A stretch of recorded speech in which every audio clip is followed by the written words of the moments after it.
certainly think it's despicable, the violence that has taken place against Tesla, the company, its employees, and also just Americans who have chosen to drive an electric vehicle. Many of them are Democrats, by the way. Democrats were big supporters of Tesla and of electric vehicles until Elon Musk decided to vote for Donald Trump. So we would like Democrats to also come out and condemn this heinous violence that we have seen. And I believe the Attorney General has said she's investigating these incidents as acts of domestic terrorism. Trump Press Secretary Karoline Leavitt said it loud and clear. And Trump's new Attorney General, Pam Bondi, picked up right where she left off. They're calling it domestic terrorism. They're calling it a national security threat. It was posted proudly on the official White House account like it's some kind of patriotic moment. And Bondi, she's going full-on Bush-Cheney post-9/11, using language we used to reserve for foreign attacks over vandalism. Now, I'm not defending setting Teslas on fire. I'm not excusing that, not at all. But let's be serious. It's not domestic terrorism. It's a government overreaction built for headlines and designed to send a message. There have been 3 federal charges so far, and I say so far. We are looking at all of these cases across the country. We have a dedicated task force. These are not isolated incidents, as you know, and these aren't vandals. These are Molotov cocktails. You know, that could be a weapon of mass destruction. Wow. Bondi didn't stop there. She called them arsonists. Trump called them criminals. And now they're floating the idea of sending people to El Salvador, to prison for this.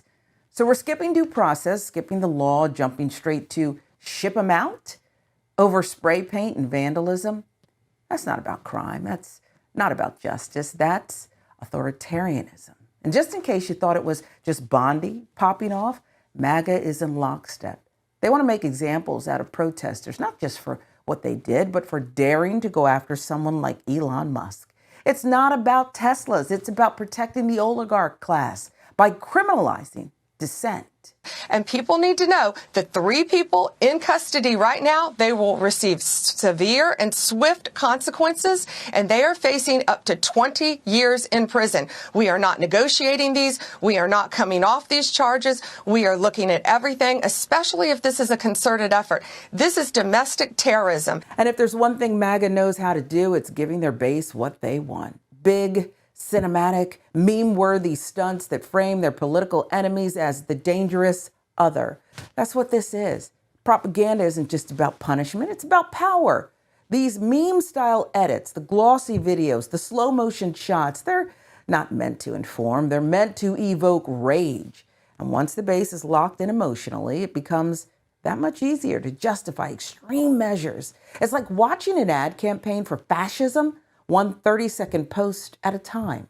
So if you're going to touch a Tesla, go to a dealership, do anything, you better watch out because we're coming after you. Wow. And well, if you're funding this, we're coming after you. We're going to find out who you are. The days of committing crimes without consequence have ended. Let this be a warning. If you join this wave of domestic terrorism against Tesla properties, the Department of Justice will put you behind bars. Do you think with the way that the judges have been issuing injunctions, it would be easier or harder to send these Tesla domestic terrorists to a jail in El Salvador than these MS-13 or Tren de Aragua guys? Well, I view these people as terrorists just like others. When I looked at those showrooms burning and those cars, not 1 or 2, like 7, 8, 10 burning, exploding all over the place.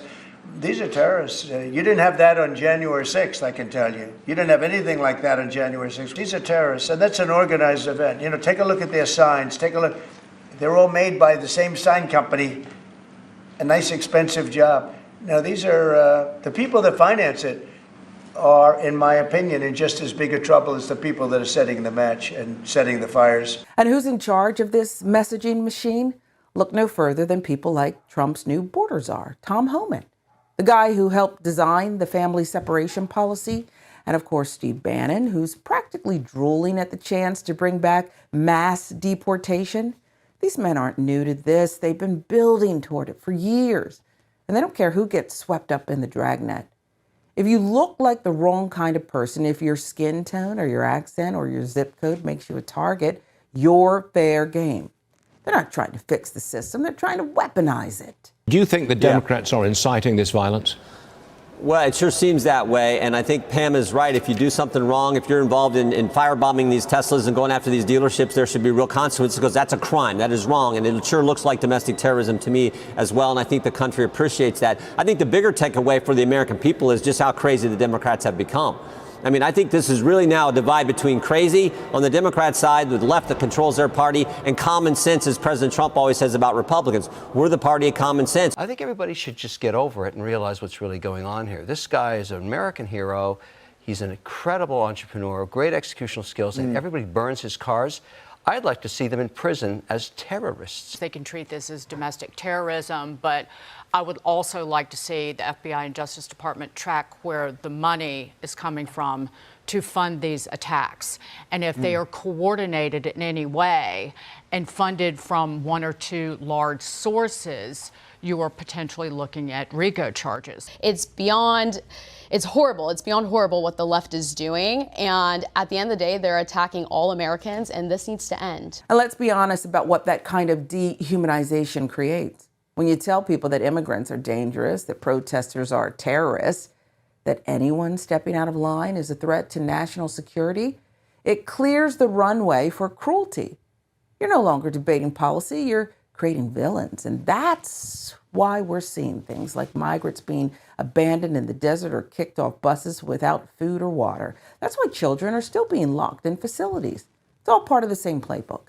Strip away someone's humanity, and suddenly the unthinkable becomes acceptable. And if you've committed fraud, we're coming after you. Thank you, Elon, for that. On the violent crime level, thanks to President Trump's directive, we are seeking the death penalty again. So all of these horrible, violent criminals that you're hearing about around the country, they will face the death penalty federally within our country. And the drug dealers need to get out of here, because we are coming after you.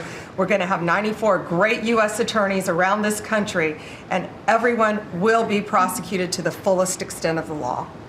Thank you. Thank you, President. Is that your directive? I couldn't have said that better. That's very good. So where does this all go? Well, here's the scary part. When you let people in power label everything they don't like as terrorism, you open the door to criminalizing all forms of protest. Today it's about Teslas. Tomorrow, could be climate change marches, labor strikes, student walkouts. When the line between civil disobedience and criminality gets blurred intentionally, it gives cover for real abuse of power. This isn't about protecting property. This is about protecting the powerful. And if we don't stay alert, the next crackdown won't come with fire. It'll come with laws that strip your rights and call it safety.